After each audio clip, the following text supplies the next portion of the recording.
Hola, hola, buenas noches, buenas tardes, buenos días, donde quiera que nos sintonice a través de este espacio informativo, en este foro de noticias San Pedro Sula, con nuestros panelistas que abordamos temas del ámbito nacional, y hoy no va a ser la sección invitar por primera vez, vamos a decir, por qué no decirlo de esta manera, usar este tipo de sinónimos, estrenar con el invitado hoy, el abogado José Luis Cruz, una persona que ha pisado los escenarios políticos, también parte del colega de los medios de comunicación, y vamos a dialogar este tema del ámbito nacional, las perspectivas políticas, qué está pasando, cómo ve el gobierno de la República y también el legislativo, porque hasta el momento pues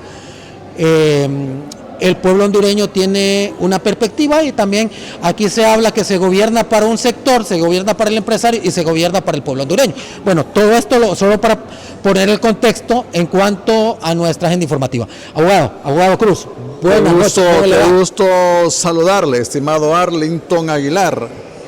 2A tiene usted ahí en su nombre. 2A, Arlington. sí. Análisis actual. Qué gusto estar con su público, con su inmensa teleaudiencia. Sin duda alguna que es importante generar análisis y opinión sobre lo que ocurre en el país, sobre lo que ocurre con la conducción del Estado, con el actual gobierno, y que entendamos que al final, de la forma como se conduce el Estado, afecta directamente en todos los ciudadanos de este país, desde el más pequeño hasta el más grande, se ven afectados positiva o negativamente o de la forma como el gobierno se comporta. Sí. Bueno, es parte de una introducción que el abogado Cruz me está perfilando ya para poder ponernos en contexto conforme a este tema. Abogado, ya para entrar de lleno con este tema, porque entramos con el tema del Ejecutivo. Esta narrativa de los 100 días de gobierno me parece que es una mala práctica del gobierno americano. Lo utilizaban los romanos y muchos dicen, hay que darle tiempo al gobierno de la República. Mira, voy a hacer un análisis aquí. ¿Le parece a usted que estos 100 días de gobierno se ajustan a la medida del gobierno actual, o al contrario, el análisis o la perspectiva que hay ante la población hondureña pues no llega a la altura el gobierno por la gestión que ha hecho durante estos días? Mire, estimado Arlington, los gobernantes que se van turnando puntualmente en la conducción del Ejecutivo, ni siquiera 4 años les ajusta para hacer los cambios en función de la problemática del país. No digamos 100 días. Sí. Entonces yo creo que ha sido equivocado ese término, yo siempre lo veo, lo veo equivocado. Porque también hay que decirlo, que un gobierno, sobre todo un gobierno entrante, no ocupa 100 días para demostrar que ya tiene una agenda de solución a los problemas del país. Sí, tiene una propuesta que no llega a improvisar. Le digo algo, cuando el señor Bukele en El Salvador comenzó, le bastaron 30 días para que el pueblo de El Salvador observara básicamente cuál iba a ser su conducta y su comportamiento como gobernante, puntualmente sobre el tema de la seguridad. Entonces, 30 días le bastaron, esto porque yo he estado muy al tanto del proceso. Entonces no ocupó 100 días el presidente Bukele, por lo que yo creo que el pueblo hondureño debería comenzar a exigir a los nuevos gobernantes mensajes claros desde los primeros días sobre qué van a hacer en áreas tan sensibles como la seguridad, como la salud, como la educación, y sobre todo con el manejo de la economía, que es altamente sensible. ¿Le parece, abogado, que le ha quedado muy grande la camisa al gobernante hondureño? ¿O es parte del pan y circo que se le da al pueblo? ¿O es parte de las estrategias de gobierno, este tipo de acciones, digamos? Mira, este gobierno ha mostrado mediocridad desde que comenzó. Y esta mediocridad obviamente no es exclusiva de este gobierno. Yo planteaba hoy en una jornada de entrevistas que tuvimos en la mañana que puntualmente en el tema de seguridad, estimado Arlington, nos ha ido mal hace rato. Sí. Mire que los diferentes gobiernos, o por lo menos los últimos, han planteado sí reformas y políticas de combate a la inseguridad. Y yo citaba que en el año 2003 Honduras experimentó o vivió la primera ley antimaras y pandillas. Sí. Usted creo que recuerda en el gobierno del señor Ricardo Maduro. Sí. Y fracasamos, aunque hubo un enfoque muy fuerte en el combate a estos grupos criminales, pero luego no fue suficiente y con el cambio de gobierno el tema se debilitó.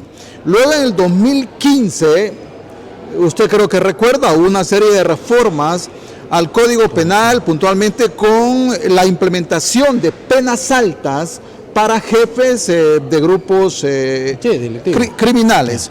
Y fracasamos. Y en el 2018 también se crea la DIPANCO, la actual DIPANCO, que usted ya también entiende, como yo lo entiendo, es un antro de corrupción, y lo confirmó los eventos ocurridos en Corinto, donde mataron a 5 agentes de DIPANCO que estaban actuando fuera de la ley. Y en el gobierno anterior también entró en vigencia el estado de sitio y se definieron a nivel del CONACYN 14 puntos de combate a estos grupos criminales y fracasamos. Y este gobierno no ha dado ni un solo mensaje de políticas públicas claras y efectivas, sobre todo, de combate a estos grupos criminales. Entonces, esta mediocridad de los gobiernos y en descargo de este no ha sido excepcional. Hemos venido dando palos de ciegos como sociedad en los últimos gobiernos, pero obviamente quien tiene la responsabilidad son los gobiernos que se han turnado con sus presidentes. Inicialmente el señor Pepe Lobo y Juan Orlando Hernández con sus 8 años, Xiomara Castro de Zelaya que le siguió, y ahora este gobierno que los 100 días sí debieron haber servido para que enviara mensajes claros sobre una agenda realmente para enfrentar este tipo de problemáticas. Abogado, las señales que han dado el gobierno, incluso los mensajes que han dado con sus portavoces, ellos hablan bastante que el problema de Honduras recae en el anterior gobierno, o sea, como quien dice, a mí me dejaron la casa mala o la casa embrujada, entonces yo la tengo que desembrujar, utilizando este tipo de términos así, ¿va? Sí. Entonces, ¿le parece a usted que es parte de una estrategia o en realidad el gobierno no está a la altura o es que no quiere en realidad que haya una política de seguridad eficiente en el país? Los gobiernos han usado esto como un estribillo, sí, cuando entran en funciones, pero al final mucha gente se los ha dicho, si saben cómo está la problemática del país, ¿para qué se lanzan como candidatos? Yo no creo que el señor Asfura con su equipo desconocía cómo estaba la situación del país antes o sí, días posteriores a las elecciones generales del 25 de noviembre del año pasado. Ellos saben a qué vienen, por lo que no se justifica que utilicen ese discurso trillado, sí, que encontraron un gobierno realmente fracasado. Lo dijo también Xiomara, yo creo que usted se acuerda, lo dijo Juan Orlando Hernández de Pepe Lobo, lo dijo Pepe Lobo de Mel Zelaya. Yo creo que los gobernantes, y también usted lo sabe, el pueblo los elige para resolver problemas. Y aquí lo que hace falta es que los gobernantes comiencen a plantear soluciones tan grandes como grandes son los problemas. Y si este comportamiento fuera el que asumen, les soy sincero que el nuevo gobierno no enfrentaría la problemática que le encontró. porque obviamente los problemas del país, si no estarían todos solucionados, pues sí habrían minimizado bastante. Entonces, no importa cómo lo encontraron, lo que importa es cómo los enfrenten y cómo dejen el país. Pero como usted ya lo ha mencionado, realmente este gobierno del señor Papi a la Orden ha demostrado mediocridad y ha comenzado a transitar el camino que también transitó Libre. Y ese camino es un camino de falta de voluntad política para resolver los grandes problemas de este país. Sí, pero yo pienso que en cuanto al gobierno de Libre, haciendo un análisis, porque yo no me quiero desviar de los temas, abogado Cruz, por eso no le he preguntado por el tema del estado de sección, para no entrar en la cancha del legislativo, sino que centralizarlos con el tema del ejecutivo. Fíjese de que vamos a hacer aquí un punto de opinión. En cuanto a Libre, yo siempre decía que lo único malo de Libre ha sido el discurso. La falta de exacto, usted me acaba de decir algo importante, porque lo demás, en cuanto a los hechos, pues hicieron proyectos. Imagínense, le preguntan al presidente, yo no sé si es que los estrategas de Papi a la Orden lo están tirando a la boca del lobo, porque cuando le preguntan a Papi le dicen, ¿va a continuar con la construcción de los 3 hospitales? ¿Qué dijo el varón, el presidente? Dijo, no tengo fondos para continuar, pero si tiene fondos para darle un tiktokero que haga partidos en el estadio Morazán, en el estadio Chelatuclés. Entonces me parece que un poquito falta de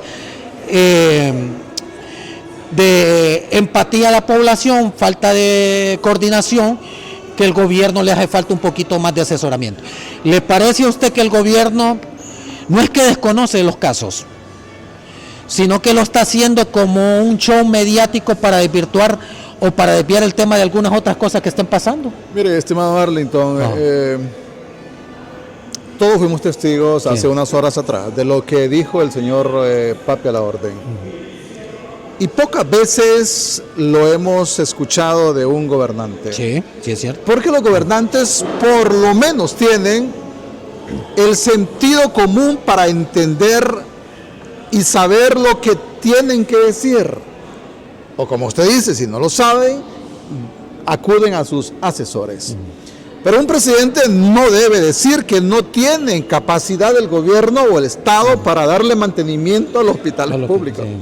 Porque ese es un problema que el pueblo lo manda a resolver. Más el tema de salud. Pero el Ajá. análisis que hacemos en esto, en las últimas palabras del señor Papi a la Orden, es que si no puede resolver el tema de salud, si no tiene capacidad para mantener los servicios de salud pública a este pueblo, no tendrá capacidad para resolver ni el problema de seguridad ni el de educación, ni el tema económico. Entonces estamos fritos, por lo que un presidente no debe decir ese tipo de palabras. Por lo menos debe maquillar y decir estamos viendo cómo resolvemos ese problema. Pero en cuanto a eso yo quiero decirle, yo hice mi propio análisis. En cuanto a lo dicho por el presidente Asfura, en cuanto a los hospitales públicos y su mantenimiento, es que o está siendo sincero, él se está sincerando de que no tiene él la capacidad. Porque el Estado sí la tiene. Fíjense, son dos cosas distintas. Que él no la tenga es una cosa, pero el Estado sí la tiene, y ya lo voy a explicar. Bueno, pero él es el ministro de Salud también, porque no es el ministro de Salud. Pero ese es un escenario que él crea que no puede. El otro escenario es, estimado Arlington, que estén queriendo jugarle o hacerle una mala jugada a este pueblo para privatizarle los hospitales públicos. En el caso que fuera el primer escenario, que él entienda que es incompetente, debería renunciar. ¿Ya? Y si fuera el segundo escenario, entonces yo creo que el pueblo debe salir a las calles a defender su sistema público de salud. Porque hay una velada intención de privatizar los hospitales públicos más grandes del país. Y hacerlo de manera sutil. En el Leonardo Martínez de San Pedro Sula ya rato viene funcionando ONGs que administran ese hospital y que tienen la facultad de aumentarle a las consultas, de aumentarle a otros servicios médicos que busca la población en el día a día.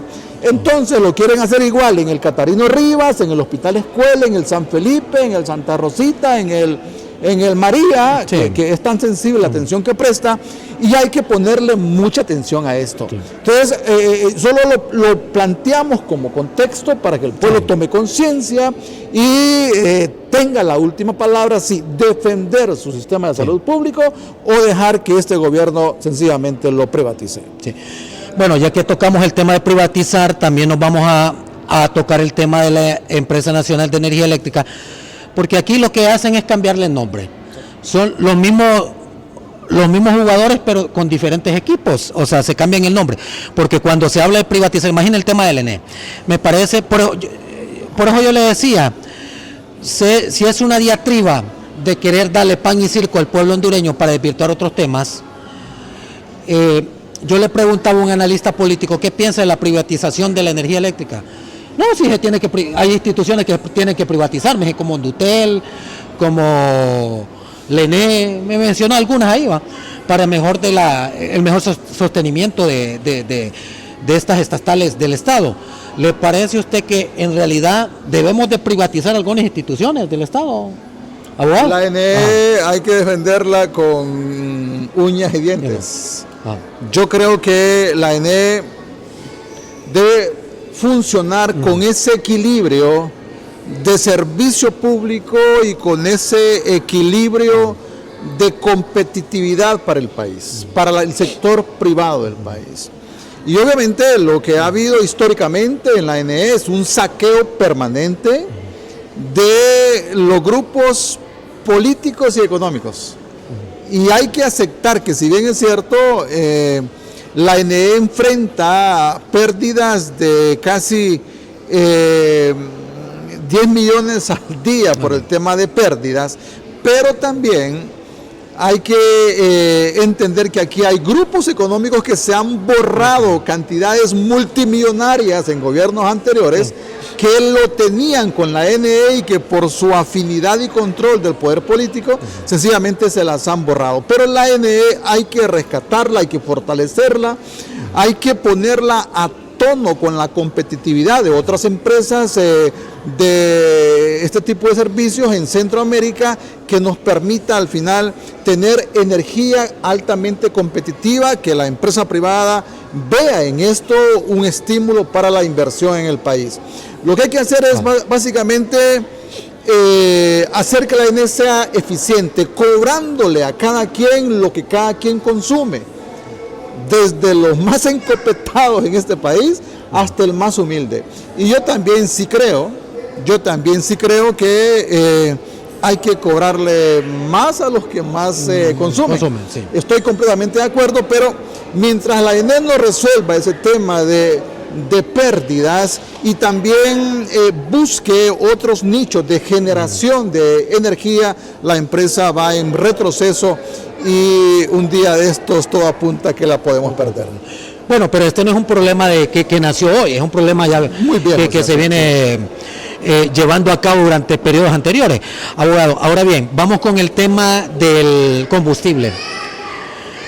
Miren, hoy estoy haciendo análisis, no solo estoy preguntando, también estoy poniendo mi punto de vista, porque créame, me siento como hondureño, o es que nos quieren ver la cara de tonto, porque cuando yo escucho que dicen, no, pero es que el gobierno no se puede bajar el precio de los carburantes por el problema del Medio Oriente, por la guerra del Medio Oriente, cuando esa guerra tiene más de 60 años de existir.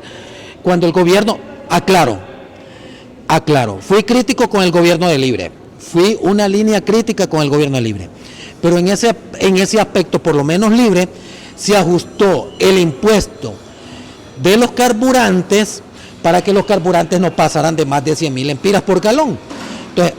Entonces, ¿cuál es el asunto del precio de los carburantes? ¿Por qué el gobierno no no se pone a tono con la medida de esta alza de los combustibles. Tengo entendido que este viernes suben 2 pesos más los combustibles, abogado. ¿Qué tiene que decirle usted en torno a esto? Esta semana llegó a 140 lempiras. Sí, imagínese, por eso le digo. Sí. Pues mire, es altamente preocupante. Pero yo creo que, estimado Arlington, sí hay que entender, porque esto es tan claro como el agua, que Honduras su mercado de combustibles está sujeto al vaivén del precio en el mercado internacional. Pero también es cierto que el gobierno debería buscar otros nichos de recaudación de impuestos. Y si el gobierno lo hiciera así, pudiera flexibilizar el impuesto que cobra sobre cada galón de combustible que pague el ciudadano cuando va a la respectiva bomba. De tal forma que el gobierno percibe un poco más de 40 lempiras por cada galón. Eso es lo que le digo. Entonces, puede subsidiar ¿por qué el gobierno se empecina en ese impuesto, pudiendo echar mano en este país de otros sectores? Mire, el país y el Estado pierde un poco más de 50 mil millones de lempiras por concepto de evasión. Honduras pierde por concepto de dispensas fiscales un poco más de 60 mil millones al año. Entonces, si usted suma estas cantidades, son más de 100 mil millones que podrían entrarle al gobierno con un Estado más chico y más eficiente. Y aquí obviamente entonces tendríamos solvencia para bajarle esta presión al precio de los combustibles, pero ellos obviamente se van por lo más fácil, que es mantener este impuesto al combustible, generando obviamente una situación de presión inflacionaria grave, porque el combustible es capaz de moverle al alza los precios de una enorme cantidad de productos de canasta básica e incluso el tema de la construcción. Imagine usted que los combustibles están exonerados de impuestos de venta, o sea que si estuvieran los impuestos de venta, el pueblo les toca pagarlo, porque es el pueblo el garante de consumir esto en torno a las políticas de Estado. Entonces, ¿qué está pasando? Se tiene que tomar una medida, porque esto es un puente. Suben los combustibles, sube la canasta básica, sube el transporte público, sube todo sube aquí. Las prendas de vestir, no hay nichos de mercado. Y si lo pasamos al tema de seguridad ciudadana, con todo lo que ha pasado, masacres, abogado Cruz, entonces la inversión se ahuyenta. No hay un clima, Honduras no tiene un perfil cálido para la inversión de turismo, para la inversión público-privada. ¿Por qué? Porque en este ambiente que se está creando, este ambiente hostil, de tantas masacres, tantas muertes en Honduras, entonces pienso yo que el gobierno tiene que ya inmediatamente tomar una medida. Y la primera medida tomar una decisión con estos ministros que no están dando el ancho.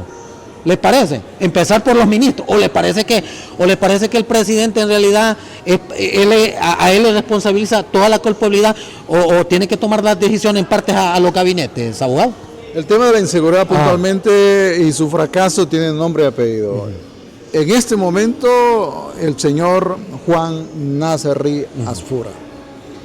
Y si bien es cierto, él delega por mandato de la ley facultades en el ministro de Seguridad, pero cambiar en este momento al ministro de Seguridad, que para mí deben cambiarlo, pero si ocurriese ese cambio, realmente es poco o nada lo que podemos avanzar en este tema. Y se lo planteo porque hoy lo estuvimos en discusión en otros medios de comunicación. El ministro de Seguridad actual de Honduras manifestó en su momento, y usted creo que lo recuerda a inicios del gobierno, que en Honduras no podía aplicarse el plan Bukele. Desde ese momento el pueblo entendió que él estaba bloqueado en la implementación de políticas de seguridad que nos resuelva el problema. Y si él está bloqueado, mentalmente hablando, no nos fue útil ni al principio ni ahora, por lo que se debe cambiar. como medida el presidente lo debe cambiar, pero Arlington, hay que decirlo con mucha responsabilidad, hemos estado como sociedad equivocados hace muchas décadas, echándole la culpa o endilgándole la responsabilidad exclusivamente a la policía para que nos resuelva un asunto de seguridad que tiene causas altamente complejas y que tienen que ver con el nivel de pobreza, con la falta de inversión a la que usted hacía hincapié, tiene que ver incluso con el tema de crisis de valores, de desintegración de hogares, que en el país el 70% de los hogares son jefeados por madres solteras, y esto genera un fenómeno social realmente propicio para el tema de la inseguridad. Entonces hemos sido hasta a veces ilusos creer que la policía nos va a resolver el tema de la inseguridad, porque no es así. Este tema de la inseguridad, más allá de los mensajes y el ejemplo que tenemos en la República de El Salvador, hace mucho rato que entendimos que los grupos criminales que están funcionando en el país, realmente no tenemos otra opción más que desarticularlos. ¿Y cómo los vamos a desarticular? Esta es la gran pregunta, porque en El Salvador funcionó un plan de política cero y de control territorial que puede funcionar en cualquier otro país. Y ayer, creo que usted sabe mejor que yo, en el Congreso estaba discutiendo por parte de diputados que presentaron iniciativas de ley para que en Honduras se implemente el plan Bukele. Pero fíjese que yo mejor lo llamaría el plan Honduras. Ya vamos a hablar de ese tema en cuanto al legislativo, por eso no quiero saltarme, quiero quedarme siempre ahorita con el ejecutivo, porque me parece que la cancha del legislativo es muy importante, claro que sí. Porque ahorita han creado algunas leyes, me parece favorable, pero las siento como cosméticas, aplicar unas penas altas. Creo que el tema no radica ahí para curar la enfermedad. Pero solo regálame un segundo, porque sí quiero seguir con el ejecutivo. Entonces, mire, el Ejecutivo, y yo vuelvo al tema de los 100 días o de los primeros días, desde los primeros días de este gobierno, debió haberse anunciado un plan, un plan, Arlington, que incluya la presencia del presidente al frente del plan de seguridad, y a su lado, a la par de él, todos los órganos represores del Estado. La Fiscalía, la Policía Militar, la Policía Nacional, la propia Fiscalía y los juzgados de la República. Y ahí vamos conformando el plan.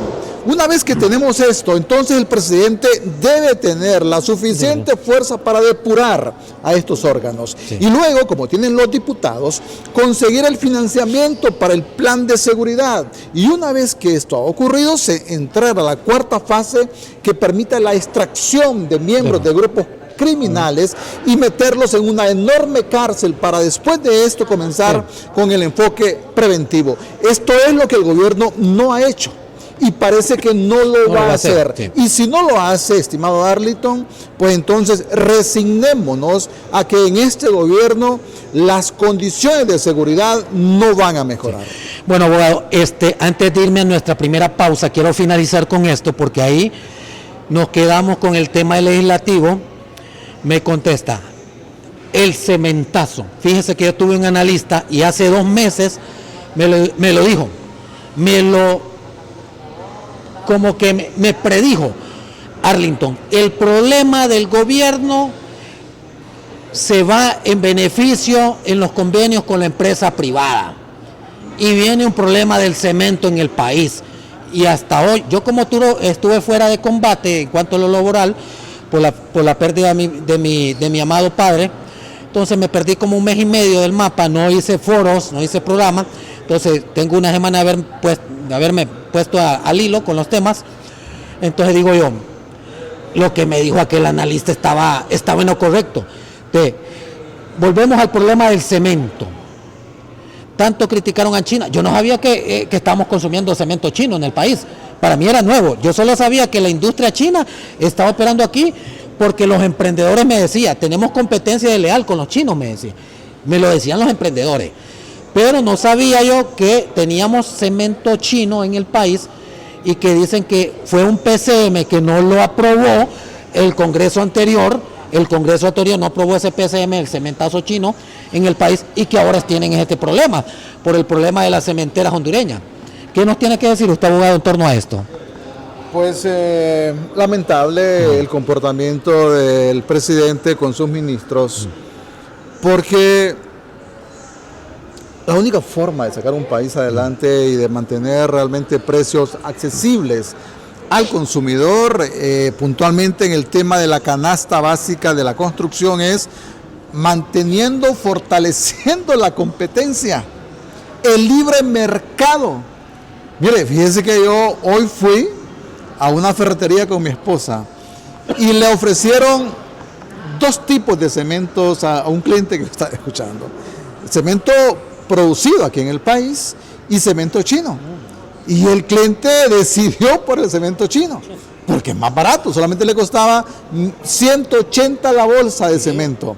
En cambio, el otro cemento del país vale 250. 300, dije que anda por ahí. 300 lempiras. Entonces, lo que yo he entendido y he escuchado y he conocido, que el presidente Nasser Asfura tiene intereses económicos propios en este tema de la producción del cemento con las cementeras nacionales, y que lo que se trata es una jugada con este PCM que hicieron para sacar de competencia al cemento chino, a los importadores de este tipo de productos, dándoles apenas 60 días de vigencia del cemento desde su producción hasta su venta. Y usted sabe que por los temas de regulación en puertos, es imposible que un cemento se pueda vender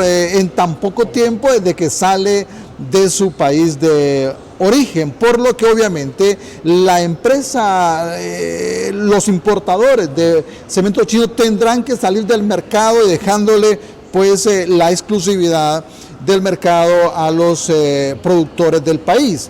Y yo creo que esto, insisto, como usted también bien lo apuntó, es una buena jugada del sector económico del país, pero es una mala jugada que le han hecho al pueblo hondureño, que tiene en esta una opción barata de construcción. Y yo creo, Arlington, que aquí lo que más nos asusta es que ante esta jugada del gobierno, el cemento pueda llegar a costar el próximo año 450 o 500 lempiras la bolsa. Dígame, ¿quién va a poder construir a nivel de clase media? Nadie. Por lo que también sobre este tema debería el pueblo reflexionar y acompañar las protestas que ya están en curso. Bueno, con esta me voy a la pausa. Me responde rápidamente, abogado Cruz, ¿para quién gobierna el presidente? ¿Para el pueblo o para la empresa privada o para los empresarios? Los candidatos a la presidencia históricamente le prometen al pueblo, pero tras bambalinas comprometen su gobierno con sectores económicos. Y esto ocurrió con el señor Nasser Asfura, que le prometía al pueblo, pero hoy usted ve que para quien gobierna es para el sector privado de este país. Bueno, me dice producción que tenemos que irnos a nuestra primera pausa desde las instalaciones del Hotel Copantli Convention Center, en el corazón de la capital industrial del país. Desde acá realizamos esta agenda informativa con nuestro analista político, el colega periodista y abogado José Luis Cruz, a quien hemos estado pues analizando el tema del ámbito del tema de gobierno, del tema ejecutivo, y después de la pausa vamos a tocar el tema legislativo para ver cómo va la cancha del Congreso Nacional, porque dicen muchos que Tomás Zambrano Molina le está ganando el mandado al presidente Nasser Asfura y que ya es compadre hablado, para que el perfil del presidenciable del Congreso Nacional pues no se le caiga, pero que esto va a depender de la gestión del gobierno del presidente Asfura, para ver cómo avanza en materia política la gestión del presidente Tomás Zambrano Molina, porque el presidente Sabla ya se va, él ya cumplió sus objetivos, entonces él cumple sus 4 años y a Dios bien gracias pueblo hondureño, pues ya cumplió su misión o sus objetivos para lo que fue emanado. Primera pausa, ya regresamos.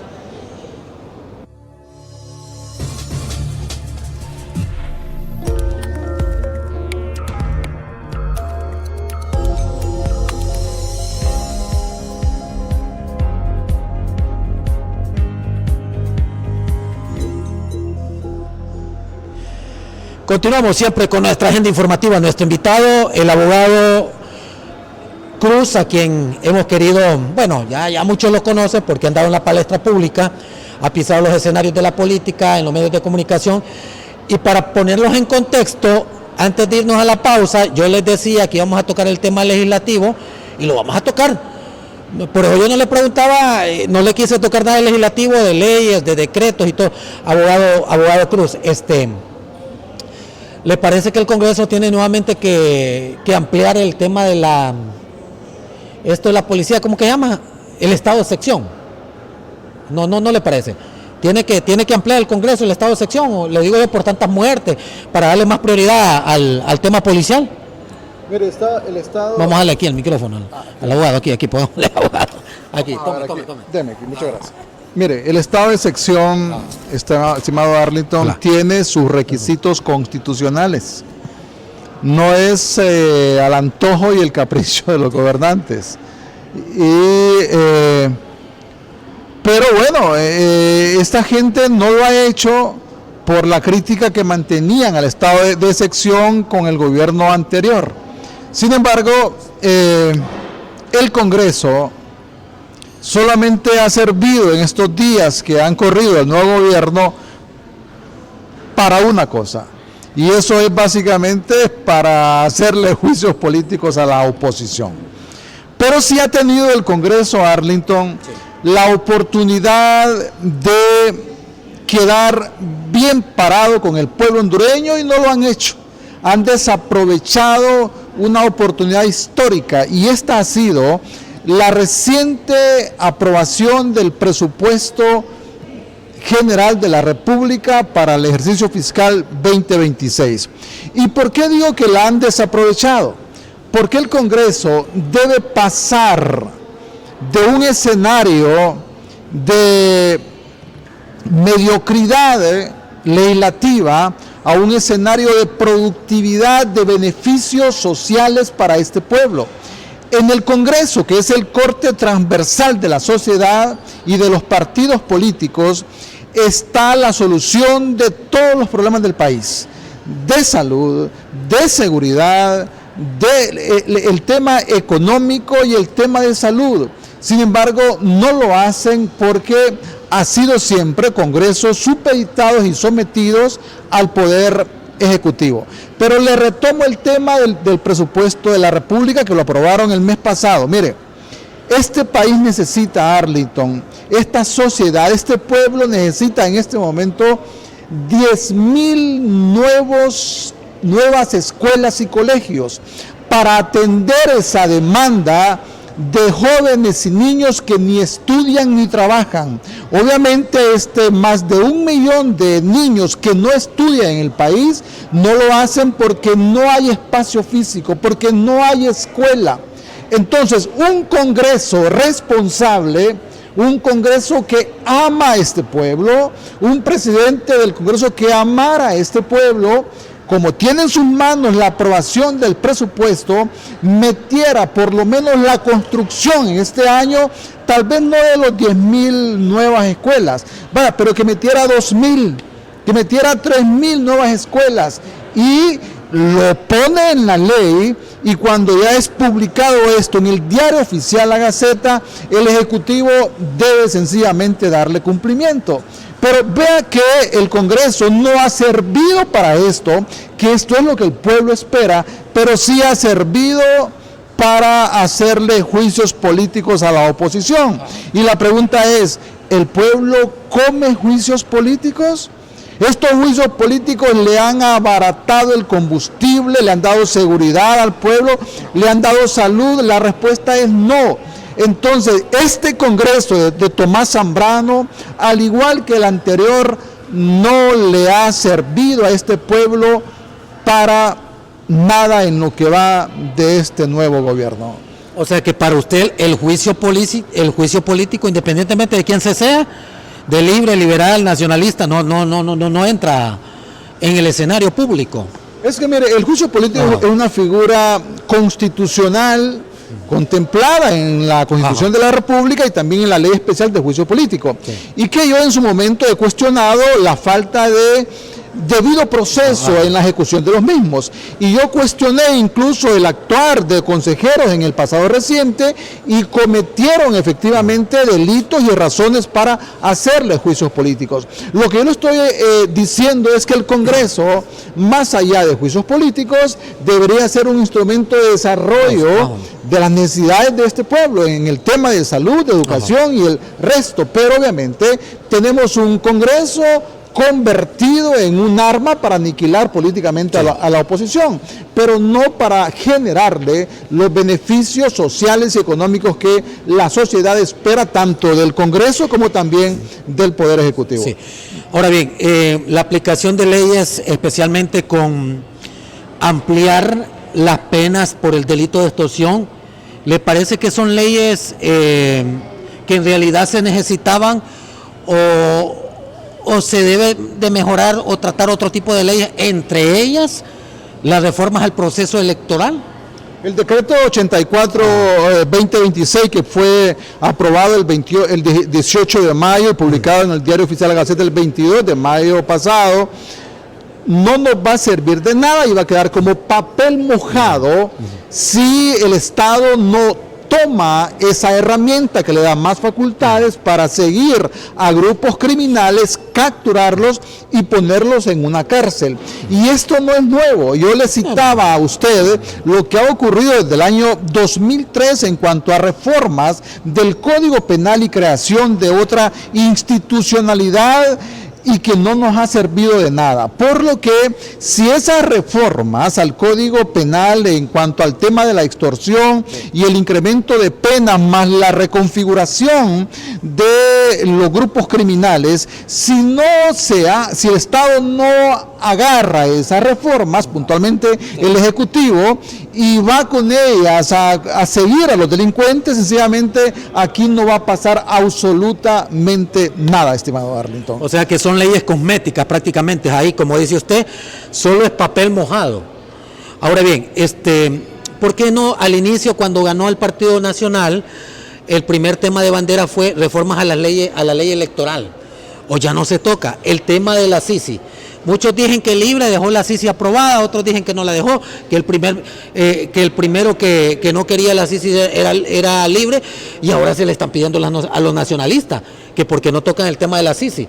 ¿Le parece que temas más puntuales en el Congreso Nacional deberían de ser los puntos de discusión en esta cancha de legislativo? Mire, no espere la CICI en este gobierno. Y no la espere, estimado Arlington, ni el pueblo que nos escucha, porque el Partido Nacional lleva en su ADN el control total de los órganos de justicia del país.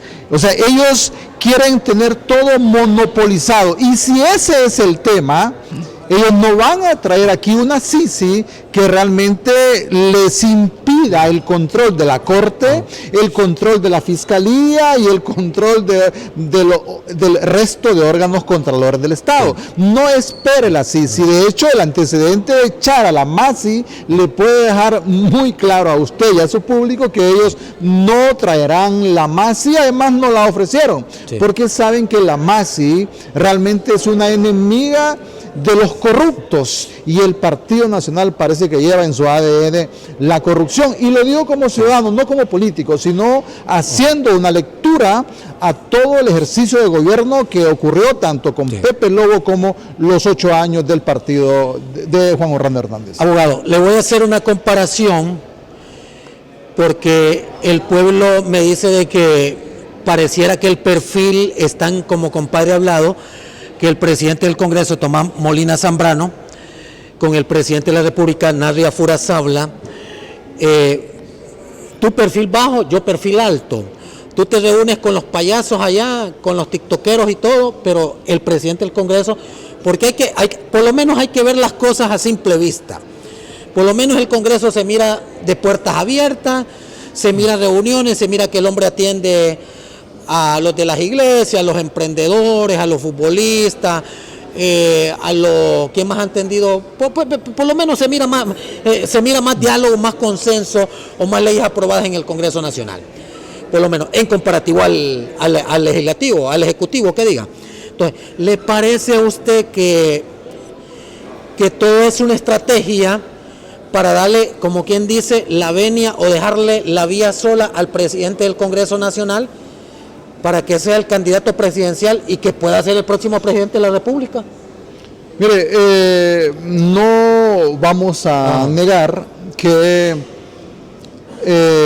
la diferencia en cuanto al funcionamiento de este Congreso con el anterior, hay una enorme diferencia que realmente hay que aplaudirle a este Congreso. Funciona, se reúnen los diputados, sesionan, se le da participación, hay aprobación de decretos, pero yo creo que el señor Tomás Zambrano va a lograr consolidar una imagen fuerte solamente si ese accionar legislativo se convierte en beneficios tangibles para la población y que además también envíe mensajes y gestione prácticas de transparencia, porque si la población ve que en efecto el presidente del Congreso se comporta de manera transparente en su periodo, también lo podría hacer siendo presidente de la República.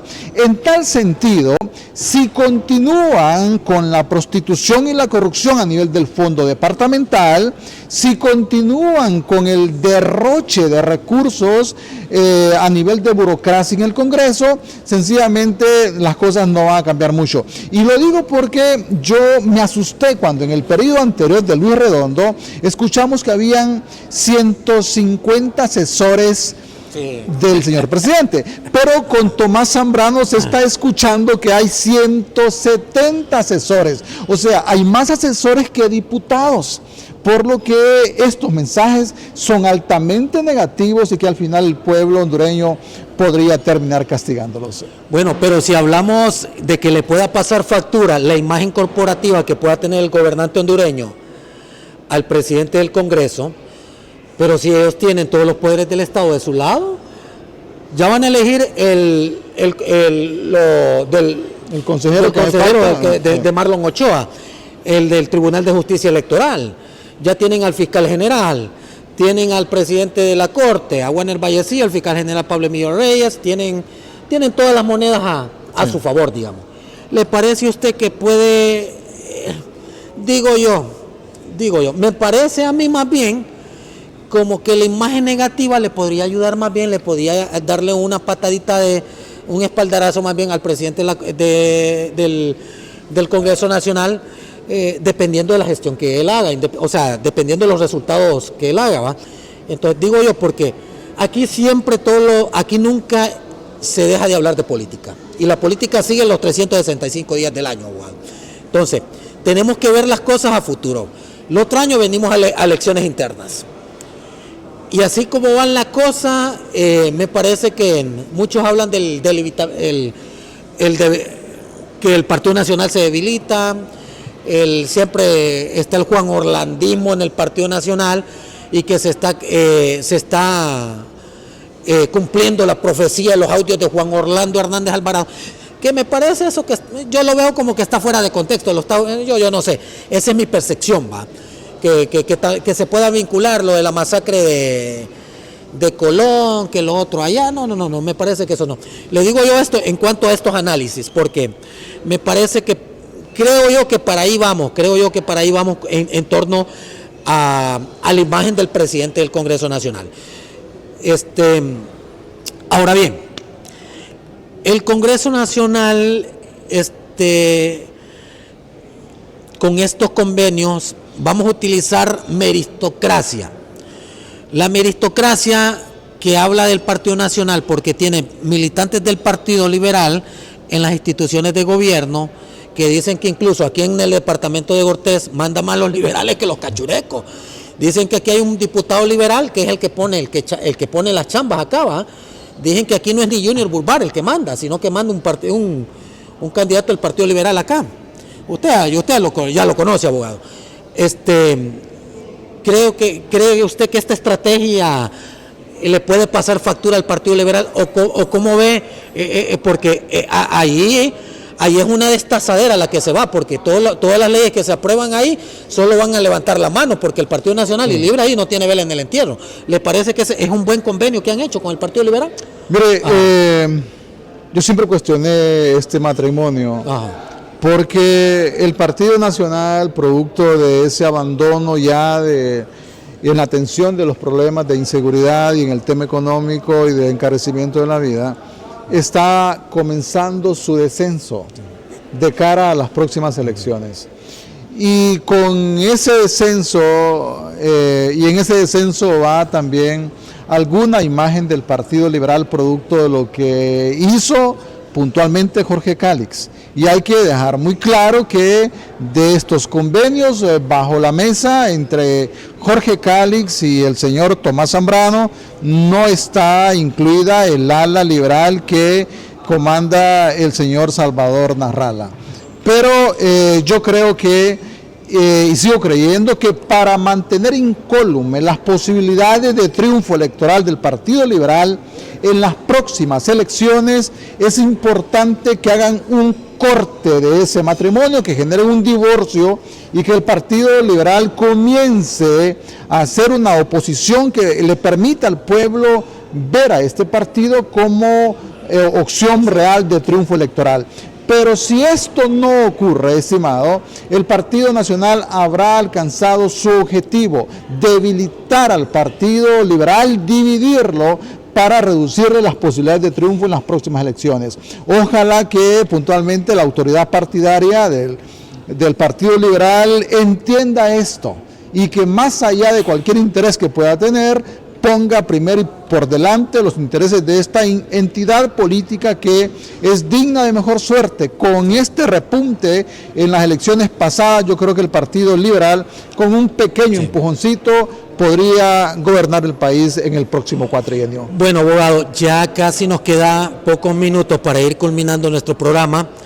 Le pregunto yo, ahora vamos a finalizar con este tipo de preguntas referente a los partidos, 3 partidos, Libre, Liberal. Usted ya me dijo liberal, ¿cuál sería la salida para poder nuevamente sentarse en la silla presidencial?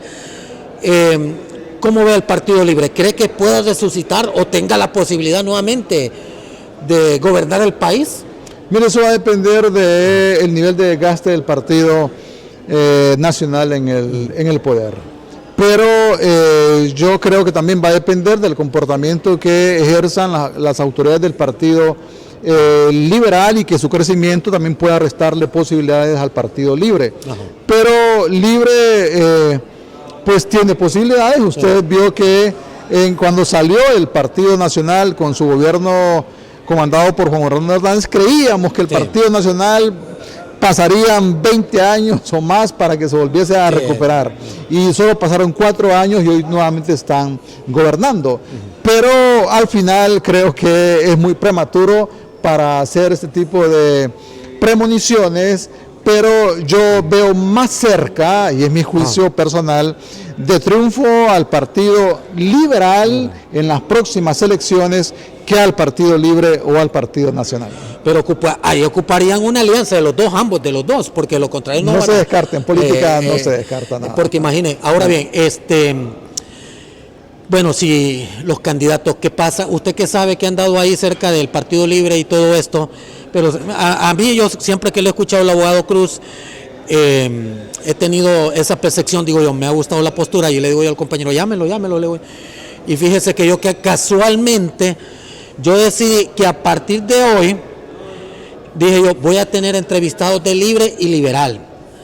Los he llamado, llamé a la diputada Shirley Cruz, la llamé, a la diputada Rea, la llamé, no me contestó, ¿va? Para preguntarle, tener estos espacios, con el licenciado Rodolfo Pastor. Él me dijo que había salido una operación y que cuando estuviera en el país también íbamos a ayudarlo. Le digo yo esto porque me quiero escuchar la opinión de los de Libre, escuchar la opinión de los del Partido Liberal. Con los liberales he tenido a varios diputados, entre ellos Tato, Marlon Lara, Wenceslao Lara. ¿A quién otro hemos tenido los liberales? ¿Quién es otro? Otra diputada, no me acuerdo el nombre de esa diputada, pero hemos tenido ahí varios. Lo que le quiero decir es que en el caso del Partido Nacional me imagino, no sé si es que tienen que pedir permiso arriba, pero a veces cuesta incluso entrevistarlo. Le digo yo esto solo porque creo que su opinión va de acorde a la opinión de los demás. Incluso los mismos nacionalistas creo que tienen ese criterio, lo que tienen los pies sobre la tierra, ¿va? No los que piensan de que es que Libre les está mandando los terroristas allá al Bajaguán, o que las muertes las está mandando a hacer el expresidente Manuel Zelaya Rosales. Entonces, lo digo yo en contexto de esto, para que tenga más o menos una idea. Aquí la única forma de que el Partido Liberal y el Partido Libre puedan ganar es una alianza. Así ¿Le parece? Comparto con usted. ¿Qué sabe de Salvador Narrala? ¿Qué sabe Manuel Zelaya? ¿Cuál es el futuro de ellos? Porque hasta el momento es tan incierto. Mire, hay un distanciamiento total en este momento entre el Partido Liberal, entre Salvador puntualmente y el señor Manuel Zelaya Rosales.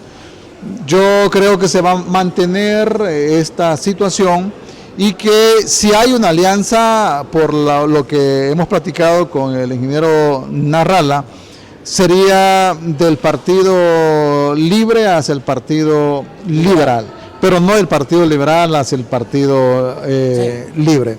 Por lo que yo creo que si hay una tendencia de alianza sería en esa ruta, porque Salvador pues sí está dispuesto a participar en la próxima elección y no está dispuesto a ceder la cabeza. Bueno, pero una cosa es que él quiera, otra cosa es que los intereses de poder, los que mandan esa institución lo permitan. Abogado, le agradezco. Ha sido un gusto. El gusto es mío y gracias. Vamos a estar saludo a su pueblo. Compartiendo otros programas más para tocar otros temas, porque los temas son relativos, van cambiando, y para ir abordando este tema. Yo les agradezco, Dios los guarde y los bendiga. Los espero el viernes para que se mantengan muy bien informados a través del Foro de Noticias San Pedro Sula, siempre con nuestros panelistas del diferente ámbito, temas contextuales del ámbito nacional. Nos vamos, hasta pronto.